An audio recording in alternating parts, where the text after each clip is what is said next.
আমরা সমাজে উইরা আসি নাই, আমরা এই দেশের নাগরিক।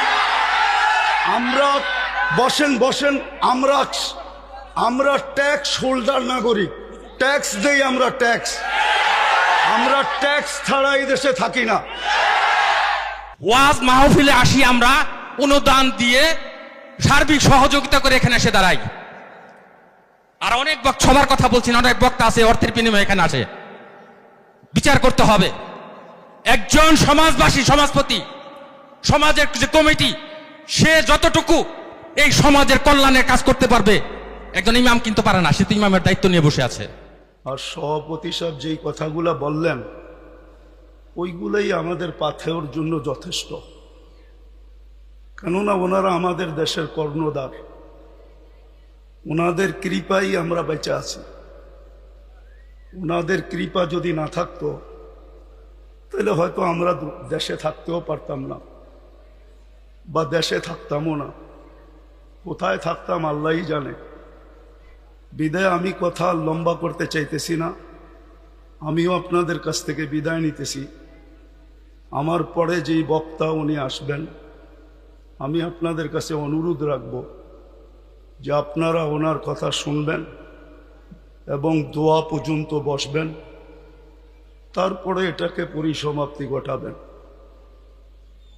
বলে আমি আমার কথা শেষ করলাম। ওমা আলাইনা ইল্লাল বালাগ।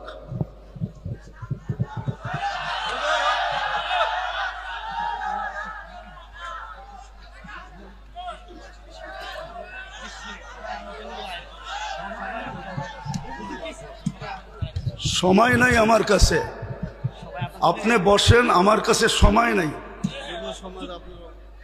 রাখেন রাখেন। আমরা সমাজে উইরা আসি নাই, আমরা এই দেশের নাগরিক। আমরা বসেন বসেন, আমরা ট্যাক্স হোল্ডার নাগরিক, ট্যাক্স দেই আমরা, আমরা ট্যাক্স ছাড়া এই দেশে থাকি না। আপনারা বসেন। আমাদের দেশের কালচার এটা হয়ে গেছে। সবাই হুজুরদের কথা বলে, কিন্তু হুজুরদেরকে আন্ডার এস্টিমেট করে। আমি পায়ে হাত দিয়ে বলবো, আমাকে কেউ আন্ডার এস্টিমেট করেন না। আপনারা আমাকে চিনেন না, আমার পরিচয় জানেন না। বসেন, আপনারা বসেন, আমার পরিচয় আপনারা জানেন না। আপনারা আমাকে আন্ডার এস্টিমেট করেন না। আমরা সর্ব ওয়াজ মাহফিলে এটা ভুগতেছি আজকে 16 বছর ধরে না। আমরা জন্ম থেকে জ্বলছি, যেটা বাংলাদেশের প্রবাদ বাক্য, আমরা জন্ম থেকে জ্বলছি। জন্ম থেকেই জ্বলা। আর কতদিন? আপনাদের পায়ে হাত দিয়ে বলি বসেন, আওয়াজ করবেন না, কেউ আওয়াজ করবেন না। আমাদের সময়ের দাম আছে, আমাদের সময়ের দাম আছে। এরকম যে আমাদের সময়ের দাম নাই, বা আমাদের এইটা কইরা খাইতে হবে এরকম কোনো জরুরি না যে আমাদের ওয়াজ করেই খাইতে হবে। আমাদের খাওয়ার অনেক ব্যবস্থা আল্লাহ রেখা দিছে। যেই আল্লাহ আমাকে জন্ম দিছে, উনি আমার খাওয়া তৈরি করেন নাই না? খাওয়া ছাড়া আমাকে দুনিয়াতে পাঠায় দিছে যে আমাকে এইভাবে করে খাইতে হবে। আপনাদের পায়ে হাত দিয়া বলি, আওয়াজ করবেন না। বাস আমি যেটা বলছি, সভাপতি সাহেব আমাদেরকে দিক নির্দেশনা ভালোই দেখাইছেন, খারাপ না। কিন্তু আমি আপনাদেরকে বলতেছি, আমার হাতে সময় নেই, আমার আরেকটা প্রোগ্রামে যেতে হবে। আমার এইখানে লেখা আছে 9টা। দেখেন যদি লেখা না থাকে। এখন বাজে কয়টা বলেন তো আপনারা? হ্যাঁ, আপনারা আপনাদের লেখার উপরে আন্তরিক না? আপনারা তো আন্তরিক না। আপনারা আমাকে 9টার সময় দিতে পারেন নাই। আপনারা এখন বাজতে শেষ 35 মিনিট আপনারা আমার লস করছেন। বিদায় আমি আপনাদেরকে সময় দিব কোত্থেকে? আমার তো ছিল 9টার থেকে আমি 10টা দিব আপনাদেরকে, 1 ঘন্টা। আমার মিশনই তো এই যুবকদেরকে নিয়ে খেলা। আমি তো যুবকদেরকে নিয়েই খেলি। যুবকদেরকে তো আমরাই তৈরি করছি। আমি যদিও দেশের স্বাধীনতা দেখি নাই, আমি দেখব কোত্থেকে? ওই 4 তারিখের রাত্রে তো আমি ইংল্যান্ড থেকে কানাডায় যেতেছিলাম, আমি তো জমিনেই ছিলাম না, 39,000 ফিট উপরে ছিলাম। নামার পরে আমি শুনছি দেশ স্বাধীন হয়ে গেছে। ওই দিন থেকে আমার দিলে জন্ম নিছে। আর আমি জানি আমার দেশের যুবক নিয়ে কোথায় রিচার্জ চলতেছে। আমার দেশের কয়জন বলতে পারবে এটা আমি জানি না, কিন্তু আমি জানি আমার দেশের যুবকদেরকে নিয়ে কোথায় রিচার্জ চলতেছে, কোন কোন দেশে বাংলাদেশের যুবক নিয়ে রিচার্জ চলতেছে। যে একটা দিন ছিল স্বপ্নে ভাবতে পারতো না। স্বপ্নে যদি কেউ কাজ করা ভাবতো যে উনি স্বপ্নে ভাবতেছে ঘুমের ভিতরে যে কাজ করা ফেলবে, তো উঠা দেখছে হ্যান্ডকাপ নিয়ে দাঁড়ায় আছে। যদি জিজ্ঞাসা করে হ্যান্ডকাপ, বলে তুমি তো স্বপ্নে দেখতেছিল না সরকার কাজ করবা, আমরা টেকনোলজির মাধ্যমে জেনে ফেলছি, বিদায় তোমার হাতে হাত করি পড়াইতে চলে আসছি। আমার দেশের যুবকরা স্বাধীনতা আইনা দিছে। যুবকরা যদি না দাঁড়াইতো আরো 50 বছরের ভিতরে কারো স্বাধীনতা আনার ক্ষমতা ছিল না। বিদায় আমার যুবকদেরকে নিয়ে কোথায় রিচার্জ চলতেছে আমি জানি। আমি জানি পেন্টাগনের কোন কামরায় রিচার্জ চলতেছে। পেন্টাগন চিনো তোমরা? হ্যাঁ, পেন্টাগন তো চিনো না, ঠিক না? কোন কামরায় পেন্টাগনে রিচার্জ চলতেছে বাংলাদেশের যুবক, এগুলা কি? বিদায় আমার মিশনই হলো যুবক নিয়ে খেলা। নাইলে আমি গত বছর এখানে আসছিলাম রাত্র 1টার সময়। আমি জানছি আমি এইখানে আসবো কয়টায় জানেন? 8টার সময় জানছি আমি এইখানে আসব। যদি আমি জানতাম তো আমি আসতাম না। কসম খোদার, আমাকে কেউ নিয়ে আসতে পারতো না। আমি জানছি 8টার সময় যে আমি এইখানে যেতেছি, কিন্তু আমি এর আগে জানতে ছিলাম আমি আরেকটা মার্কেট আছে ওইদিকে। কি মার্কেট জানি? সুলতান মার্কেট যাব, কিন্তু আমাকে বাইপাস করে এখানে নিয়ে আসছে। আমি জানলে আসতাম না, আমার আসার ইচ্ছা ছিল না। সময়টা অনেক চলে গেছে। মানুষের মেমোরির ভিতরে একটা জিনিস সেট থাকে, সেটটা নষ্ট হয়ে গেছে। এখন আপনাদেরকে আমি কি শোনাবো, কিন্তু এতটুক শোনাবো যুবকদেরকে, যৌবনের মূল্যায়ন করো। কেননা তোমার উপরে আল্লাহর বাজেট ব্যয় হইতেছে। আমাদের সবার উপরেই আল্লাহর বাজেট ব্যয় হইতেছে। যতই ব্যক্তিত্ব দেখাই না কেন, যদি আল্লাহর কাছ থেকে পানির দামে অক্সিজেন কিনতে হতো, তাহলে ডেলি 16,500 টাকা বিল দিতে হতো, মাসে 4,95,000 টাকা বিল দিতে হতো। এই এলাকায় বাড়ি আর ঘর আর বিল্ডিং কারো লেংটি পর্যন্ত থাকতো না, লেংটি। বিদায় তোমাদের পায়ে হাত দিয়ে বলি, যৌবনটাকে মূল্যায়িত করো। অমূল্য রত্ন আল্লাহ দিছেন। পুরুষকেও বলি পুরুষত্বের মূল্যায়ন করেন, মা বোনদেরকে বলি মাতৃত্বের মূল্যায়ন করেন। চলে যেতে হবে কালকে আল্লাহর কাছে। দুনিয়ায় কয়দিন? দুনিয়ার বাহাদুরি কয়দিন? হাতে আছে যতদিন, বা আপনি বাইচা আছেন যতদিন। নাইলে অতীতেই তো দেখতাম তেল মারতে মারতে মারতে মিডিয়ালারা তেলের দাম বাড়ায় দিছিল। বিনা তেলে কিভাবে পাকাইতে হয় এটা পত্রিকায় লিখতে শুরু করছে। আজকেও দেখতেছি স্বৈরাচার বলতে বলতে গলা শুকায়া ফেলতেছে, মাঝে মাঝে শুকায় আবার পানিও খায়। তো চিত্র তো দেখতেছি আমাদের চোখেই। দুনিয়ায় কতক্ষণ? আমি বেঁচে আছি যতক্ষণ, অথবা আমার কাছে আছে যতক্ষণ। যেদিন থাকবে না, আমিও থাকবো না, আমার কাছেও থাকবে না। এই জন্যই মৃত্যু লগ্নে 4 জন ফেরেশতা আসে। প্রথম ফেরেশতা ধ্বনি দেয় কানের ভিতরে, ইনকাতাতিল আজাল অনকাতাতিল আমাল, তোমার বয়স শেষ, আশা শেষ। দ্বিতীয় ফেরেশতা একটা চিৎকার দিয়া কানটাকে ফাটায় ফেলে, সালাল ইস্তেগাল, বড় ব্যস্ত ছিল, আল্লাহ ডাকলেও আসার সুযোগ হইতো না। আল্লাহ ডাকে, কে ডাকে? কে ডাকে? 5 বেলা কে ডাকে? 90% মানুষ নামাজ পড়ে না। আপনি ব্যস্ত? কি নিয়ে ব্যস্ত? ও যুবক, তুমি কি নিয়ে ব্যস্ত বলো আমাকে? কি নিয়ে ব্যস্ত তুমি? কোন দেহটা নিয়ে ব্যস্ত? এই দেহটা কে দিছে? কে দিছে দেহটা? পূর্ণতা কে দিছে? পারল তো না আজ পর্যন্ত। আমাদের আগের যে প্রধানমন্ত্রী ছিল শেখ হাসিনা, এর ঘরেই তো প্রতিবন্ধী আছে।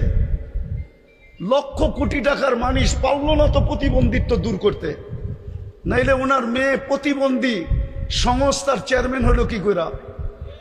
ওনার ঘরে যদি প্রতিবন্ধী না থাকতো, না নাই প্রতিবন্ধী ওনার ঘরে, ওনারা কি জানে না? পূর্ণতা কে দিছে? হ্যাঁ, কে দিছে? এটার ভিতরে পূর্ণতা কে দিছে? এক পানির দামে যদি অক্সিজেন কিনতে হতো, ডেলি 16,500 টাকা বিল দিতে হইতো। তুমি কত শ্রম দিতা যুবক বলো? কয় টাকা বেতন করতা? কয় টাকা কামাইতা ডেলি বলো? শ্রম কতটুক দিতা? 100 গাদার শ্রম দিলেও তো 16,500 টাকা অর্জন করা মনে হয় সম্ভব হতো না।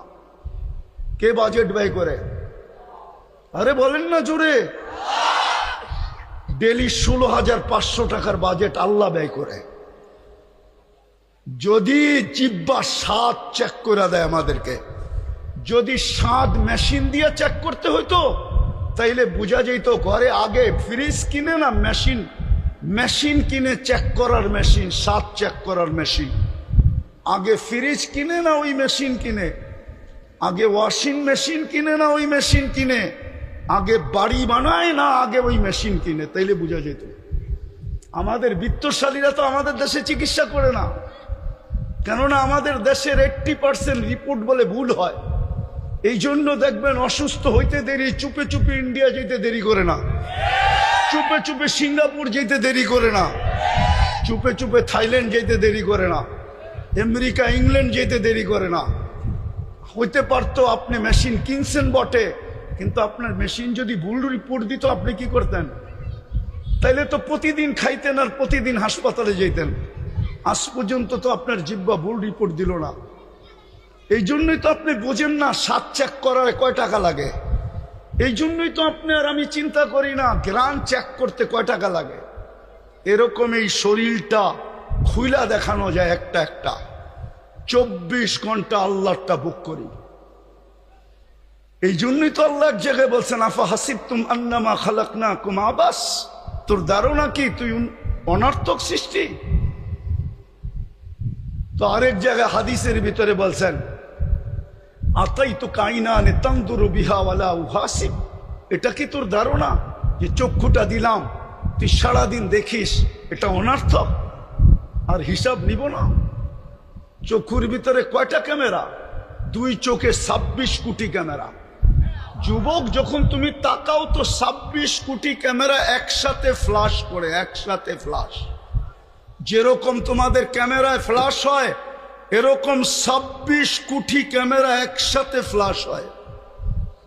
আল্লাহ তো এটাই বলতেছে, আতাইতু কাইনানে তানদুরু বিহা ওয়ালা উহাসিব। এরকম দৃষ্টিশক্তি দিলাম আর তুমি সারাদিন দেখো আর তোমার হিসাব নিব না। আতাইতুকা উযুনানে তাসমাউ বিহা ওয়ালা উহাসিব। তোকে শ্রবণ শক্তি দিলাম, তোর ভাবনা কি হিসাব নিব না? আতাইতুকা লিসানান তানতিকু বিহি। তোকে বাক শক্তি দিলাম, সারাদিন বক বক করিস, তুই ভাবতেছ হিসাব নিব না? শুধু হিসাব নিব না, কোরআন বলতেছে ওয়া রাকিবুন আতীদ, মা মিন কওলিন ইল্লা লাদাইহি রাকিবুন আতীদ। আল্লাহ বলে 2 চৌকিদার বসায় রাখছি, অডিও চলতেছে, 24 ঘন্টার অডিও চলতেছে। এমনকি ঘুমের ভিতরে কি বলো ওইটা অডিও চলতেছে। যদিও ঘুমেরটা ডিলেট করে দেওয়া হবে, বাকি একটাও ডিলেট হবে না। আল্লাহ বলে আতাইতুকা আকলান তুমাইয়িসু বিহি। এরকম একটা ব্রেন দিলাম যেটা দিয়ে তুমি ভালো মন্দ বোঝো, আর তুমি ভাবো তোমার হিসাব হবে না, তোমার হিসাব হবে না। আতাইতুকা কলবান তাতাফাক্কারু বিহি ওয়ালা ইউহাসিব। আতাইতুকা ইয়াদানি তাবতিশু বিহা ওয়ালা ইউহাসিব। হাত দিয়া কর্ম করো, তুমি ভাবতেছো তোমার হিসাব নিব না। আতাইতুকা রিজলানি তামশি বিহা ওয়ালা উহাসিব। 2টা পাও দিলাম চলার জন্য, তুমি ভাবো হিসাব নিবে না। আতকুনতা সাগীরা ফাকাব্বারতুকা ওয়ালা উহাসিব। তুমি তো ছোটই ছিল, বড় তো আমি করলাম, তুমি ভাবছো তোমার হিসাব নিব না। কুনতা যায়ীফা ফাকাওয়াইতুকা ওয়ালা উহাসিব। তুমি তো দুর্বল ছিল, তোমাকে তো সুঠামত্ব দিলাম, তুমি ভাবছো হিসাব নিব না। কুনতা জাহিলা ফাআল্লামতুকা ওয়ালা উহাসিব। তুমি তো অজ্ঞ ছিলা, তোমাকে শিক্ষা দিলাম, তুমি ভাবতেছো তোমার হিসাব নিব না? কুনতা মিসকিনা, তুমি তো মার পেটের থেকে অসহায় আসছিলে, ফাআগনাইতুক, স্বয়ং সম্পূর্ণ তো আমরাই করলাম, তোমার ধারণা কি তোমার হিসাব নিব না? এই জন্য বলতেছি যুবক, যৌবনের মূল্যায়ন করো, নাইলে কালকে কিন্তু হিসাব দিতে হবে। এটা দুনিয়া রঙ্গময়, যার মনে যা লয়। আল্লাহ ইচ্ছা স্বাধীনতা দিছে, দিকা ইচ্ছা মতো চলতে পারি।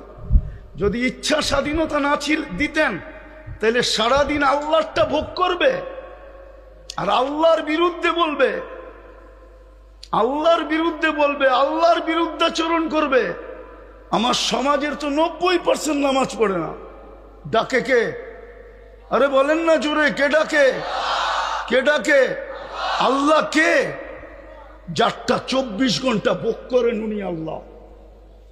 যার কাছে হায়াত উনি আল্লাহ, যার কাছে মৌত উনি আল্লাহ, যার কাছে সুস্থতা উনি আল্লাহ, যার কাছে অসুস্থতা উনি আল্লাহ, যার কাছে ধনী হওয়া উনি আল্লাহ, যার কাছে গরিব হওয়া উনি আল্লাহ, যার কাছে ইজ্জত দেওয়া উনি আল্লাহ, যার কাছে বেইজ্জত করা উনি আল্লাহ। ইচ্ছা করলে সকালের ধনীকে বিকালে ফকির বানাইতে পারে, ইচ্ছা করলে বিকালের ফকিরকে সকালে ধনী বানাইতে পারে। উনি আল্লাহ। শুধু এইখানেই শেষ না, দুনিয়া ভাবে কিছু, আল্লাহ ভাবে কিছু। দুনিয়া ভাবে কিছু, আমরা আল্লাহ ভাবে কিছু। হ্যাঁ, দুনিয়া ভাবতে ছিল কিছু, আল্লাহ ভাবতে ছিল কিছু।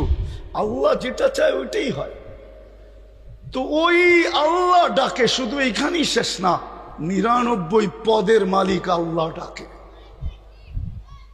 99 পদের মালিক আল্লাহ ডাকে। তর্জমা তো দেখে না, খালি নিজেরটা দেখি, আল্লাহর পরিচয় তো দেখি নাই। এই মজমা এক যুবকও নাই যে 99 নামের অর্থ দেখছে।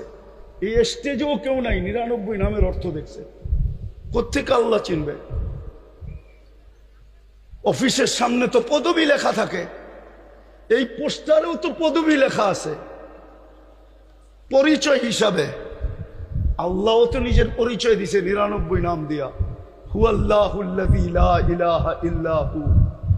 আল্লাহ নিজের পরিচয় দিছে, আমি আল্লাহ কে ভালো মতে দেখ, তাইলে তোর বিবেকের পর্দা খুলবে। নাইলে একদিন দুনিয়ার জীবন শেষ হয়ে যাবে। আজকে সূর্য এই এলাকায় বলতে বলতে ডুবছে, লান আউদ ফি হায়াতিকা আবাদা। হতে পারে কালকে তোমরা কেউ আমাকে উঠতে দেখবে না। আমি দুনিয়ার শত জায়গা চিনি এই 2 চোখে। আমি একটা দেশ তো দেখি নাই। এই পর্যন্ত 103টা দেশ দেখা শেষ আমার, 7টা মহাদেশ দেখা শেষ আমার। হ্যাঁ হ্যাঁ, আমি শুধু উন্নত দুনিয়া নিউজিল্যান্ড দেখি নাই, বাকি সব দেখা শেষ। আর আল্লাহর মেহেরবানি, দেখতে বেশি সময়ও লাগে না। আমার পাসপোর্টের যে অবস্থা এখন আছে, যদিও কথা মিডিয়ায় চলে যাবে, আমার এয়ারপোর্টে গিয়ে টিকিট নিলেই চলবে। আমি বড় অহংকার করে বলতেছি না, আমি চিনি দুনিয়ার ওই জায়গা, এক রাত্রে মাটির সাথে মিশিয়ে দিয়েছেন। ওই জায়গা চিনি যে জায়গায় ঈসা আলাইহিস সালাম দাঁড়ায় জিজ্ঞাসা করছে এক রাত্রে কিভাবে সমূলের ধ্বংস করলো। তো বলছে বিতনা বিল আফিয়া আসবাহনা ফিল হাফিয়া। ফুর্তি করতে করতে ঘুমায় গেছিলাম, নিশ্চিন্তে সকালে উঠা দেখি হাবিয়া দুজকের ভিতরে। আজকে সূর্য বলতে বলতে এই এলাকায় ঢুকছে, এখনো মাটিটা বলতেছে তামসি আলা যাহরি মাসিরুকা ফি বাতনি। হতে পারে এখান থেকে উঠা কেউ বাড়িতেও পৌঁছতে পারবে না। এর আগেই শোনা যাবে হাসপাতালে নিয়ে গেছে, ডাক্তাররা ঘোষণা দিছে ডেড, চলে গেছে দুনিয়ার থেকে। হতে পারে এরকম। এই জন্য মাটি 24 ঘন্টা বলে তামসি আলা যাহরি মাসিরুকা ফি বাতনি। আমার পিঠে চলমান, অতি সত্বর তুই আমার পেটে আসবি, তারপরে দেখবি ব্যবহার। এই জন্য আমি শেষ জায়গায় চলে আসছি। যুবক, তোমাদের পায়ে হাত দিয়া বলি, শুধু তোমাদের আয়োজন দেখে এতটুকু লম্বা করলাম, তোমাদের পায়ে হাত দিয়া বলি, যৌবনের মূল্যায়ন করো। ওই যুবক নিজেকে বানাও যাতে আল্লাহ দেখা তোমাকে বলে লাউলা শাবাবা খুশা। দুনিয়ার মানুষ তোমাদেরকে ইজ্জত দিলে কতটুক দিবে? আমি জানি দুনিয়ায় কতটুক মানুষকে ইজ্জত দেয়, কতটুক দিবে দুনিয়ার মানুষ ইজ্জত। যদি দুনিয়ার মানুষ ইজ্জতই দিত, তাইলে এখন বলতে হয় রাজনীতি কথা বলতেছি না, মনের কথা বলতেছি। হ্যাঁ, তাইলে জুলাই সনদ নিয়ে এত টাল বাহানা কোনোদিন হতো না। যদি মূল্যই দিত যুবকদেরকে, যদি জনগণকে মূল্যই দিত যে জনগণ করছে, যুবকরা করছে, তাইলে জুলাই সনদ নিয়ে এত টাল বাহানা হইতো না, এত গড়াগড়ি হইতো না, এত দাম কষাকষি হইতো না, এত ছানাছানি হইতো না, এত ফেটাফেটি হইতো না, এত চিল্লাচিল্লি হতো না। দুনিয়ার মানুষ কতটুকু দাম দিবে? দুনিয়ার মানুষ অতক্ষণ দাম দিবে যতক্ষণ তুমি চামচ হইতে পারো। বাস, তোমার তরকারি বাড়া শেষ, তোমার প্রয়োজন শেষ। আমার কথা বিশ্বাস করো, আল্লাহ তোমাকে দাম দিবে যদি তুমি মূল্যায়ন করতে পারো যৌবনে।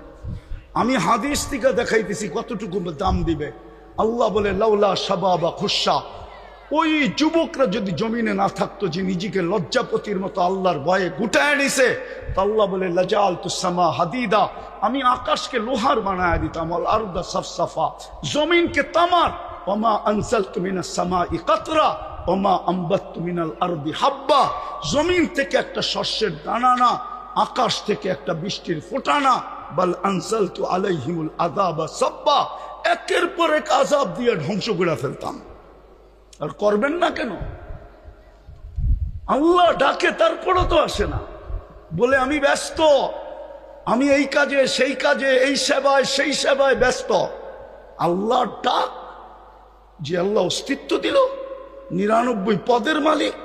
শুধু আল্লাহ হইলে না মনকে বুঝাইতে পারতাম, শুধু আল্লাহ তো না, রহমান, রহিম, মালিক, কুদ্দুস, সালাম, মুমিন, মুহাইমিন, আজিজ, জব্বার, মুতাকাব্বিরুল খালিকুল বারিউল মুসাব্বিরুল গফফারুল কহ্হারুল ওয়াহ্হাবুর রাজ্জাকুল ফাত্তাহুল আলিমুল কাবিদুল বাসিতুল খাফিদুর রাফিউল মুইজ্জুল মুদিল্লুস সামিউল বাসিরুল হাকামুল আদলুল লতীফুল খবীরুল হালিমুল আযীমুল গফুরুশ শাকুরুল আলিয়ুল কবীরুল হাফিজুল মুকিতুল হাসিবুল জলিলুল করিমুল রাকিবুল মুজিবুল ওয়াসি আল হাকিমুল ওয়াদুদুল মজিদুল বাঈতুশ শহীদুল হকুল ওয়াকিলুল কবিয়ুল মতিনুল আলিয়ুল হামিদুল মুসি আল মুবদি আল মুঈদ আল মুহয়ি আল মুমীত আল হাইয়্যু আল কাইয়্যুম আল ওয়াজিদ আল মাজিদ আল ওয়াহিদ আল আহাদ আল সামাদ আল কাদির আল মুক্তাদির আল মুকদ্দম আল মুআখ্খার আল আউয়াল ওয়াল আখির আল যাহির ওয়াল বাতিন আল ওয়ালি আল মুতাওয়ালি আল বাররু আত তাওয়াব আল মুনতাকিম আল আফু আর রউফ মালিক আল মুলক যাল জালালি ওয়াল ইকরাম আল মুকসিত ওয়াল জামি ওয়াল গনিয়্য ওয়াল মুগনি আল মানি আদ দার আল নাফি আল নূর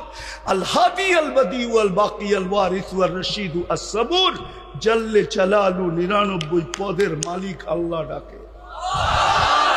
90 ভাগ আসে না নামাজে, 90 ভাগ নারী পুরুষ নামাজ পড়ে না। সে এক কাহিনী দিয়ে ইতি টানতেছি, এই জন্যই এক আল্লাহওয়ালা কবরস্থানে বৈশা কাঁদতেছিল। এক যুবক জিজ্ঞাসা করছে, বাবা তুই কবরস্থানে কাঁদিস কেন?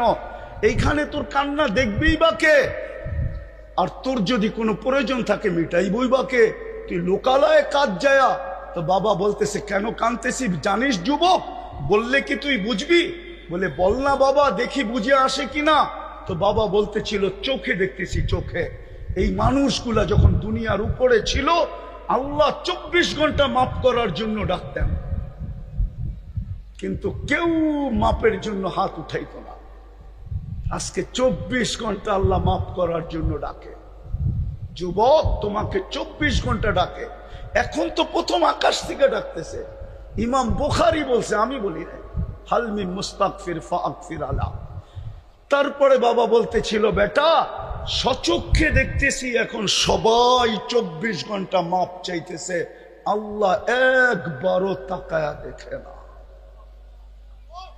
জানি না কথাটা যুবকদের দিলে লাগাইতে পারছে কিনা। আজকে মাফ করার জন্য ডাকে, কেউ হাত তোলে না, না নারী, না পুরুষ, না যুবক, না বৃদ্ধ, না শাসক, না শাসিত, কেউ হাত উঠায় না।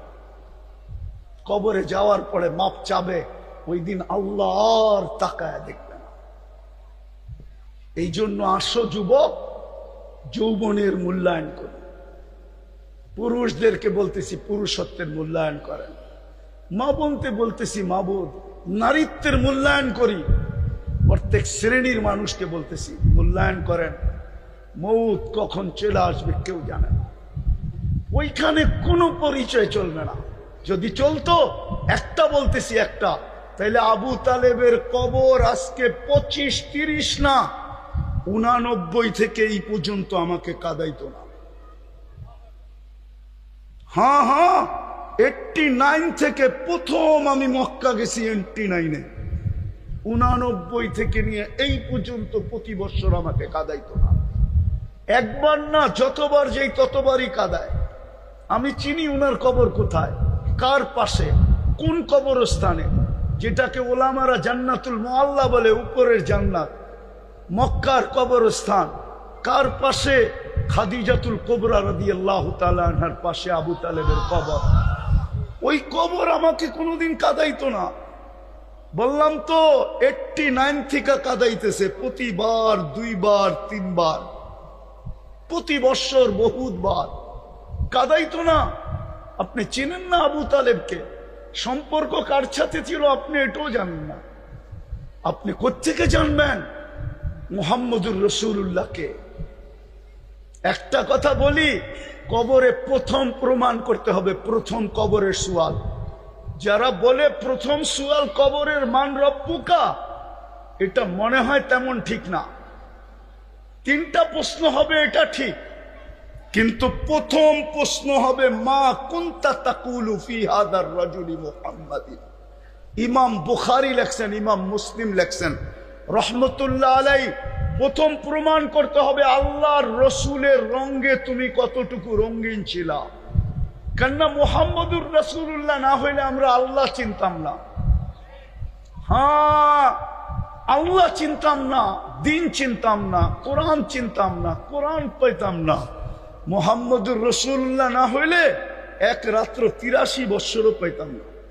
এক রাত্র যে 83 বৎসরের ইবাদত, এত বড় মর্যাদা আমাদের কপালে জড়তো না। আমরা তো মুহাম্মদুর রাসূলুল্লাহ চিনি না। মুহাম্মদুর রাসূলুল্লাহ আমার সমাজ চিনে না, আমার সমাজের যুবকরা চিনে না, আমার সমাজের কেউ চিনে না। যদি চিনতো তাহলে বাংলাদেশে কেন চিৎকার দিতে হতো কাদিয়ানীকে অমুসলিম ঘোষণা করার জন্য? হ্যাঁ, কেন চিৎকার দিতে হতো যে কাদিয়ানীকে অমুসলিম ঘোষণা করেন? যেই দেশে 90% মুসলমান, ওই দেশে কেন চিৎকার দিতে হতো? হ্যাঁ, সেমিনার কেন করতে হতো? ওলামাদেরকে কেন এই জন্য জেলে যেতে হতো? গুমের কেন শিকার হইতে হতো? এই মুহাম্মদুর রাসূলুল্লাহ আমরা চিনি না। বিদায় কবরের প্রথম প্রশ্ন প্রমাণ করতে হবে তুমি ওনার রঙে কতটুকু রঙিন ছিলা। হ্যাঁ হ্যাঁ, প্রথম প্রশ্ন এটা। বুখারী শরীফ উঠায়া দেখেন, আমি বানায়া বলতেছি না। মুসলিম শরীফ উঠায়া দেখেন, আমি বানায়া বলতেছি না। প্রথম প্রশ্ন হবে এটা। এই জন্য পায়ে হাত দিয়া বলি, নিজেকে মূল্যায়িত করি, তাহলে দুনিয়ার মূল্য কতক্ষণ।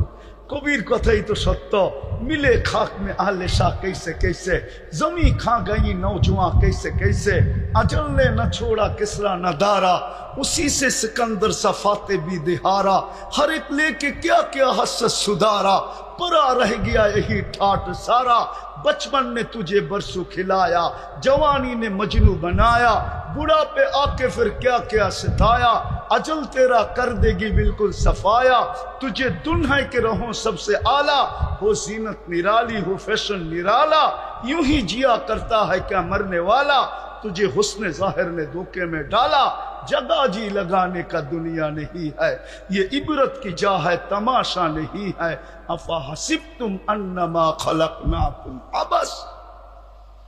শুধু ঐতিহ্য থেকে যাবে, ঐতিহ্য বেশি দূরে তো না, এটাও তো গাজীপুর, ঠিক না? হ্যাঁ, এটা গাজীপুর তো। হ্যাঁ, বাওয়ালের রাজা নাই, কিন্তু জমিন নিয়ে কামরা কামরি এখনো চলতেছে কোর্টে। আমরা চিনি কারা কামরা কামরি করতেছে। আমরা এই দেশেই থাকি, আমরা এই দেশেই বড় হয়েছি, আমরা এই দেশি ব্যাকগ্রাউন্ড নিয়ে উঠছি। আমরা চিনি কারা বাওয়ালের জমিন নিয়ে এখনো কামরা কামরি করে। নাই, ঐতিহ্য আছে, ঐতিহ্য। যুবক, তোমারও ঐতিহ্য থেকে যাবে, আমারও ঐতিহ্য থেকে যাবে, আমরা থাকবো না। চলো আজকে তওবা করে আল্লাহর কাছে নিজেকে দামি বানাই। পারবা তওবা করতে? কে কে পারবে দেখি? তাইলে তওবা করি। আল্লাহ, অতীত থেকে তওবা করলাম। বলো বলো, মনের থেকে বলো, মনের থেকে। সর্বশেষ আজকের থেকে তওবাকে অভ্যাস বানাও। ঘুমের সময় তওবা করে ঘুমাও, নাইলে হইতে পারে একদিন তুমিও চিৎকার দিবে, আমিও চিৎকার দিব, কিন্তু আর তাকায় দেখবে না। আজকে 24 ঘন্টা ডাকে শুধু তওবার জন্য। আর সর্বশেষ আজ থেকে নামাজ ছাড়বো, পাক্কা ওয়াদা। আল্লাহ আমাদেরকে আমল করার তৌফিক দান করেন।